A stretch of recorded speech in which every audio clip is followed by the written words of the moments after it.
Hello everybody කොහොමද? අද මම කතා කරන්න යනවා ඔබට මාර්තුකාවක් ගැන මේ කැනඩාවේ වැන්කුවර් වල සිටි එකේ ආශ්‍රිතව මේ හාබර් එකක් තියෙනවා. මේ හාබර් එක කිට්ටුව නවත්තලා තියෙන මේ බෝට්ටු වගේක් තියෙනවා. මේ වැන්කුවර් වල හුඟක් සල්ලි තියෙන අය ඉන්නේ. හරිම ගණන්. ඒ වැඩි විස්තර මම ඔබට විටින් විට පවසන්න. අද මේ ඉර අවුව වැඩිලා තියෙනවා. අද ලස්සන දවසක් සීතලයි වින්ටර් එක ජනවාරි මාසේ 2022. මගේ පිටිපස්සේ මේ හුඟක් ගොරෝසුට ඇඳගෙන මේ වින්ටර් එක නිසා මේ බොහෝ කට්ටිය ඇවිදින්න යනවා. මොකද ඉර නිසා. හරි මම මේ පොඩි වටපිටාව මේ පාඩමින් පස්සේ වටපිටාව ඔබට පෙන්නන්නම්. වටපිටාවේ තියෙන අලංකාරය ගැන. මම මේ කතා කරන්නේ වැන්කුවර් වල ස්ටැන්ලි පාක් කියලා තියෙන ප්‍රදේශයේ. ස්ටැන්ලි පාක් හරි ප්‍රසිද්ධයි. කැනේඩියන් ඒගොල්ලෝ ඕන එක්කෙනෙක් දන්නවා වැන්කුවර් වල ස්ටැන්ලි පාක් කියන්නේ මොකද්ද කියලා. හරි. දැන් මම කැමරාව පිටිපසට යනවා ඔබට මේ ගැන කතා කරන්න. මොකද ඔබ බලන්න ඕනේ මේ පසුබිම. පසුබිම ඔබ දැනගන්න ඕනේ. මේ පසුබිම ලස්සනයි අලංකාරයි. ඒක නිසා මම කැමරාව පිටිපසට යනවා. මොකද මගේ මූණ බලලා දැන් ඕගොල්ලන්ට දැන් එපා වෙලා ඇති. අපි පාඩමට යමු. ඕකේ. අද අපි කතා කරන පාඩම තමයි ජර්මන් භාෂාවේ werd කියන එකයි würde කියන එකයි. ඒ කියන්නේ මම වෙනවා මම කරනවා කියන අර්ථය. ඒ කියන්නේ අනාගතය ගැන තමයි කතා කරන්නේ. ඕකේ. එහෙනම් මම ඒ ගැන කතා කරන්න දැන් කැමරා පිටිපසට යනවා. ඕකේ. එහෙනම් මම තියන්නම් මේ එක්සර්සයිස් කරන ඒගොල්ලෝට මේ බලනවා මම මොනවාද මේ කතා කරන භාෂාව කියලා. ඒගොල්ලන්ට මේක අලුත් දෙයක් වෙන්න පුළුවන්. එහෙනම් මම තිබ්බා.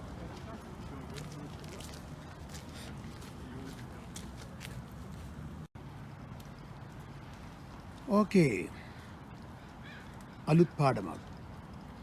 දැන් මේ ජනවාරි මාසේ මැද 2022 වැන්කුවර් සිටි එකේ ඉඳලා ස්ටැන්ලි පාක් එකේ ඉඳලා තමයි මේ පාඩම කරන්නේ. අද ලස්සන දවසක්. ඉර පොඩ්ඩක් පායලා තිනවා. නමුත් සීතලයි. ඉතින් මේ ජර්මනිය වගේම තමයි මේ කැනඩාවෙත් මේ වැන්කුවර් කියන මේ නගරේ ඒ ගැන මම විස්තර කියන්නම්. මේ වැන්කුවර් කියන්නේ මුළු කැනඩාවෙම තියෙන ලොකු නගර තුනකින් තුන්වෙනි නගරය. එකක් ඇවිල්ලා ටොරොන්ටෝ, අනිත් එක ඇවිල්ලා මොන්ට්‍රියාල්. තුන්වෙනි එක තමයි වැන්කුවර්. ඉතින් මේ වැන්කුවර් නගරේ බොහෝ අය චයිනීස්, ඒ කියන්නේ හොංකොං චයිනීස් අය තමයි මේ ආශ්‍රිතව ඉන්නේ. ඉතින් වැඩි විස්තර මම පස්සේ අවසානට කතා කරන්න අපි පාඩමට යමු. ඕකේ අද කතා කරන්න යන්නේ werde කියන එක. නැත්නම් werde කියන එකෙන් හැදෙන වචන. Konjugieren වල ich werde, du werdest, sie werden, er wird ඔන්න ඕ වගේ. ඕකේ අපි ඒ ගැන බොහෝ පන්තිවල කතා කරලා තියෙනවා. උදාහරණයක්. අපි කොහොමද කියන්නේ? දැන් සාමාන්‍යයෙන් අපි දරුවන් එක්ක නැත්නම් තරුණයන් එක්ක කතා කරනකොට අපි කතා කරලා තියෙනවා අපි අහනවා ඔබ ලොකු වුණාම වැඩිවියටපත් වුණාම ස්ටඩි කරලා ඉවර වුණාම ඒ ලෙවල් කරලා ඉවර වුණාම ඔබ කවුරු වගේ කෙනෙක්ද වෙන්න යන්නේ? ළමයි අත උස්සලා කියනවනේ මම දොස්තර කෙනෙක් වෙන්න යනවා මම ඉංජිනේරුවෙක් වෙන්න යනවා ඔන්න ඔය වගේ. ඕකේ. එතකොට කියනවා මෙහෙම එක ළමෙක් මම දොස්තර කෙනෙක් වෙන්නයි යන්නේ. ඒක කොහොමද ජර්මන් භාෂාවෙන් කියන්නේ? Ich werde Arzt. Ich werde berühmt. මම දොස්තර කෙනෙක් වෙන්න යනවා. මම ප්‍රසිද්ධ කෙනෙක් වෙන්න යනවා. Ich werde Arzt.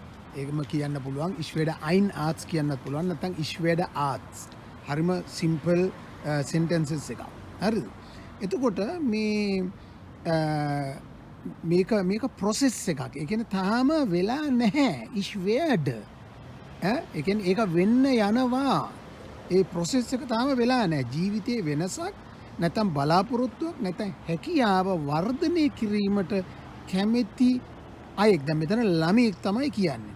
ඒ ළමයා තාම වැඩි වියටපත් වෙලා නැහැ. ඔහුගේ අදහසක් බලාපොරොත්තුවක්. Das Kind ist noch kein Arzt.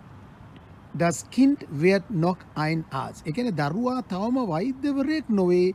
දරුවා වෛද්‍යවරයෙක් බවට පත් වේ. පැහැදිලිද? Ich werde. Okay? දැන් චුට්ටක් පැහැදිලිද werde එක දාන තැන් ටික හොඳට අල්ලගන්න. අපි තව උදාහරණ ටිකක් බලමු.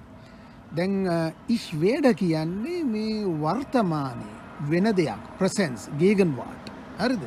ඉංග්‍රීසි වලින් කියනවනම් I become. ඊට පස්සේ simple past වලට කියනවා ඒ කියන්නේ අතීත කාලයට. දැන් වෙන්න යන එකට werde නම් උනේ එකට මොකද්ද කියන්නේ? උනේ එකට කියන්නේ ich würde. Ich würde. එතකොට past tense එකේ තියෙනවා present perfect කියලා එකක්. අතීත කාලේ. ඒ කියන්නේ දැන් ඒ ළමයා වෙන්න යනවා. ළමයා උනා වෙලා ඉවරයි. වෙලා ඉවරයි කියලා කියන්නේ කොහොමද? Ich bin geworden. Ich bin geworden. Ich werde. Ich würde. Ich bin geworden. ඔන්න ඔය තුන හොඳට මතක තියාගන්න. මේක presence එකේ simple past tense එකේ present perfect එකේ ඒ කියන්නේ වර්තමාන කාලය, අතීත කාලය වෙලා ඉවර වෙච්ච කාලය. I became අන්නේ ටික. එහෙනම් ඔබට කියන්න පුළුවන් ich werde, du würdest අන්නේ වගේ දාලා කතා කරන්න පුළුවන්. අපි තව උදාහරණයක් බලනකොට ඔබට ඉදිරියට වැටහෙයි. ඔහු ඇය වැඩෙමින් පවතී. Sie oder er wird erwachsen.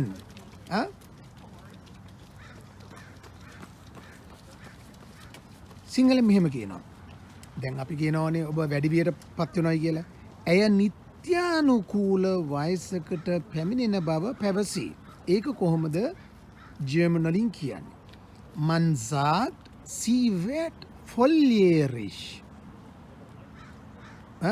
Sie wird. දැන් තේරෙනවද? Er wird. අර Konjugieren වල werde එකකින් තමයි ACS wird කියලා කතා කරන්නේ. ඕකේ. තව උදාහරණයක් බලමු.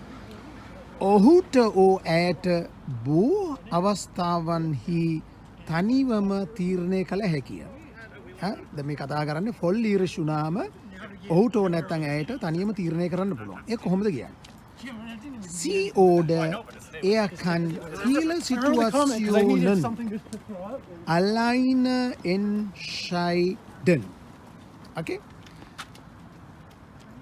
තව උදාහරණයක්. ඇත්ත වශයෙන්ම දෙමාපියන් මැදිවියත් වීම මත තමයි මේ සාමාන්‍ය දෙයක් වෙන්නේ. ඉතින් ළමයෙක්ට තනියම මේව කරන්න බෑනේ. දෙමාපියන්ගේ උදව්ව අවශ්‍යයි. ඉස්කෝලේ යන ඒවා ඒ වගේ ඒවා. එතකොට අපි තව උදාහරණයක් බලනකොට මම කියනවා මෙහෙම කියනවා.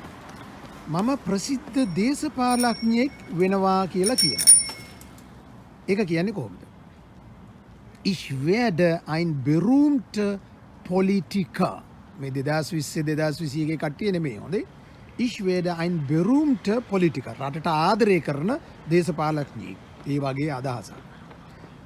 ඔහු තවම දරුවෙක්. ඒක කොහොමද ජර්මන් භාෂාවෙන් කියන්නේ? Er ist noch ein Kind. ඒ කියන්නේ තාම වෙලා නැහැ noch. Still. Er wird ein Kind. තව උදාහරණයක් බලලා නතර කරමු. Okay. Ein anderes Beispiel. තව උදාහරණයක්. Another example. අපි දෙමාපියන් වෙන්නයි යන්නේ. මොකක්ද ඒක තේරුම? ඒක කොහොමද කියන්නේ? Wir werden Eltern. ඒ කියන්නේ අපි දෙමාපියන් වෙන්න යන්නේ. අපිට තාම ළමෙක් ලැබෙමින් සිටිනවා. ලබන්න යනවා. එතකොට wir werden. wir එක werden වලින් කතා කරන්නේ. Ich werde. Wir werden. Sie werden. අර informal formal එක අමතක කරන්න එපා. අන්න ඒ වගේ wir කියලා දාන්න. එතකොට ඒ werden එකයි wird එකයි ඔබටම තේරෙනවා මේක කොච්චර වැදගත්ද කියලා. ඕකේ. අදට මේ පමණයි. ඔබට ප්‍රශ්න තියෙනවා නම් අහන්න. අවශ්‍ය කෙනෙක් එක්ක මේක ෂෙයා කරගන්න. ඔබ කැමති නම් ලයික් එකක් දෙන්න, කමෙන්ට් එකක් දුන්නොත් ඊට වැඩිය හොඳයි. අපි බලමු. තව ඉදිරියට පාඨමාලාවල් කරගෙන යනවා. අදින් මම මෙතන නතර කරනවා. මම වටපිටාව පොඩ්ඩක් පෙන්නන්න. ඕකේ. එහෙනම් good luck, be safe. Thank you.